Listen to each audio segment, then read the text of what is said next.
तो जैसा कि आपका पेपर बीपीएससी प्री 26 जुलाई को निर्धारित है, तो इस क्रम में हम आज राष्ट्रीय करंट अफेयर्स को देखेंगे। प्रधानमंत्री नरेंद्र मोदी कोलकाता में 12वें अंतर्राष्ट्रीय योग दिवस समारोह में शामिल हुए। तो 12वें अंतर्राष्ट्रीय योग दिवस समारोह का आयोजन कहाँ पर हुआ? तो कोलकाता में।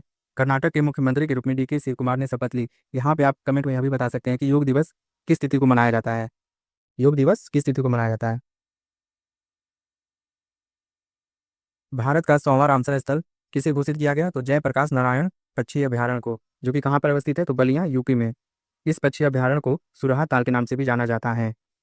यहाँ पे आपके लिए एक और होमवर्क है कि आप बताएं कि बिहार में अब तक कितने रामसर स्थल हैं और पहला रामसर स्थल किसे घोषित किया गया था। हाल ही में राष्ट्रीय बाल स्वास्थ्य कार्यक्रम दिशा निर्देश किस मंत्रालय ने जारी किया? तो स्वास्थ्य एवं परिवार कल्याण मंत्रालय ने।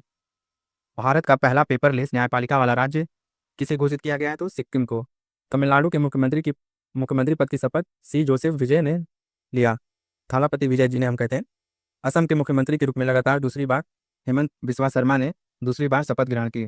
केरल के नए मुख्यमंत्री वी डी सतीशन है। सर्वोच्च न्यायालय में न्यायाधीशों की संख्या 37 हो जाएगी। सीजीआई को छोड़कर, ये याद रखिएगा कि सीजीआई को छोड़कर 37 हो जाएगी न्यायाधीशों की संख्या। कहाँ पे? तो सर्वोच्च न्यायालय में।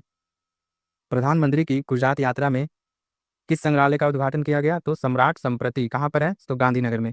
भारत सरकार ने राष्ट्रीय खेल प्रशासन नियम 2026 अधिसूचित किया है। प्रश्न पूछेगा कि इसमें कितने अध्यक्ष और कितने सदस्य होते हैं? तो अध्यक्ष तो 1 होगा और सदस्य 2 होंगे।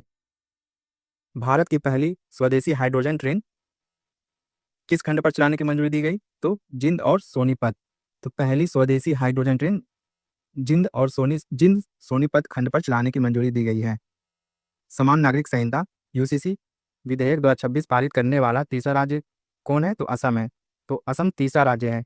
आप बताएं कि पहला राज्य कौन सा था और ये किस आर्टिकल में इसके बारे में इसका उल्लेख है समान नागरिक संहिता का। भारत का पहला राष्ट्रीय एआई और डिजिटल जल शिखर सम्मेलन कहाँ पे आयोजित किया गया? तो बेंगलुरु में। जनगणना 2027 के लिए राष्ट्रीय टोल फ्री हेल्पलाइन नंबर क्या है? तो 1855। कमेंट में आप बताएं कि भारत में प्रथम बार जनगणना किसके समय शुरू किया गया था और कब शुरू किया गया था? नियमित रूप से कब शुरू किया गया था, ये भी बताइए। भारत की पहली अल्कलाइन बैटरी निर्माण यूनिट कहाँ शुरू की गई? तो जम्मू में। दिल्ली लखपति बिटिया योजना का शुभारंभ किसने किया? तो राष्ट्रपति द्रौपदी मुर्मू ने।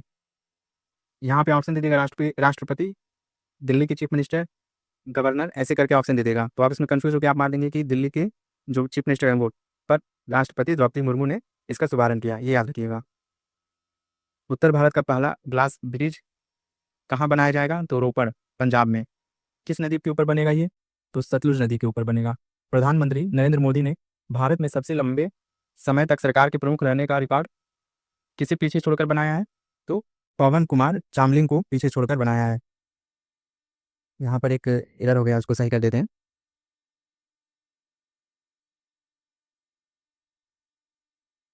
हाँ, तो लंबे समय तक सरकार के प्रमुख रहने का रिकॉर्ड किसे पीछे छोड़कर बनाया? तो वो पवन कुमार चामलिंग थे, सिक्किम के सीएम। तो वर्तमान में सिक्किम के सीएम कौन है, ये आप बता सकते हैं। सुप्रीम कोर्ट ने पहली बार हरीश राणा के लिए निष्क्रिय इच्छामृत्यु की अनुमति दी है।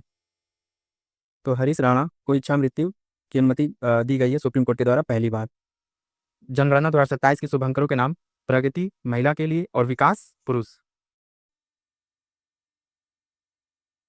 सहकारिता क्षेत्र की पहली टैक्सी सर्विस भारत टैक्सी का शुभारंभ विज्ञान भवन नई दिल्ली में हुआ। इसका शुभारंभ किया केंद्रीय गृह एवं सहकारिता मंत्री अमित शाह ने। मणिपुर में नए मुख्यमंत्री के रूप में यूम नाम खेमचंद सिंह ने शपथ ली है। इंडिया एआई इम्पैक्ट समिट 2026 का आयोजन कहाँ किया गया? तो भारत मंडपम नई दिल्ली में। इस सम्मेलन का आयोजन इलेक्ट्रॉनिकी और सूचना प्रौद्योगिकी मंत्रालय ने किया। इस सम्मेलन के 3 मूलभूत सिद्धांत क्या थे? तो पीपुल, प्लेनेट और प्रोग्रेस। भारतीय विशिष्ट पहचान प्राधिकरण द्वारा जारी आधार के नए शुभंकर का नाम क्या है? तो उदय। अमृत सांस्कृतिक विरासत की सुरक्षा के लिए यूनेस्को अंतर सरकारी समिति के 20वें सत्र की मेजबानी कहाँ की गई? तो नई दिल्ली में। इस सत्र की अध्यक्षता की थी विशाल वी शर्मा ने, जो कि यूनेस्को में भारत के स्थायी प्रतिनिधि हैं। यूनेस्को में भारत के स्थायी प्रतिनिधि हैं। इस सत्र में भारत से दीपावली को मानवता के अमृत सांस्कृतिक विरासत की प्रतिनिधि सूची में शामिल किया गया। अब कितने अमृत सांस्कृतिक विरासत हैं भारत के? तो 16।